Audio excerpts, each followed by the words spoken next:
Good afternoon, all.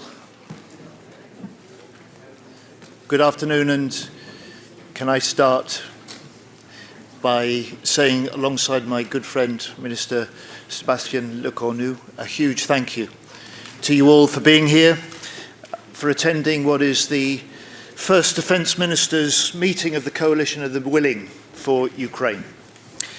And I want to thank the 200 military planners from 30 countries in Europe and beyond who've been hard at work in recent weeks. Together, we're stepping up as one, ready to secure Ukraine's future following any peace deal. We advance the momentum of that planning here today, planning to put Ukraine in the strongest possible position to protect its sovereignty and to deter any further Russian aggression. And while today's discussions will be private, our planning is real and substantial, our plans are well developed, and we have clear objectives for Ukraine. First, to secure safe skies. Second, to secure safe seas. Third, to support a peace on the land.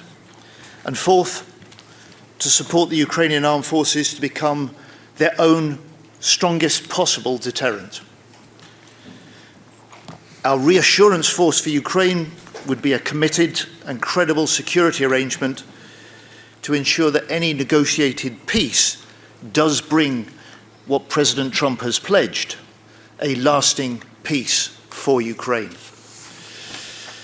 And we will hear in a moment from our UK and French Chiefs of Defence, Admiral Tony Ranakin and General Thierry Boucard, who together have led this work. They will give us an update on the military planning. And we will focus on how operational planning of the coalition could work and how we make sure that we're fully prepared for the moment a peace agreement is reached. But we cannot jeopardize the peace by forgetting about the war, and the daily reality for millions of Ukrainians continues. Drone attacks, missile strikes, brutal fighting on the front line. So we must put more pressure on President Putin to end his war, and we must step up our support for Ukraine, both in the fight and in the push for peace. That's why I'm grateful that so many of you who are here today will also be here tomorrow for the meeting of the Ukraine Defence Contact Group, when we will pledge more military support to bolster Ukraine on the battlefield.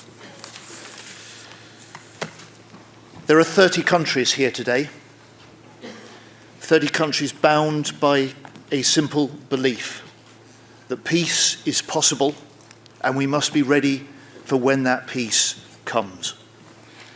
That's why the work of this coalition is so vital. We're stepping up, we're serious, we're sending a signal to President Putin and to Minister Umerov and the Ukrainian people. We stand with you in the fight, and we will stand with you in the peace. Thank you.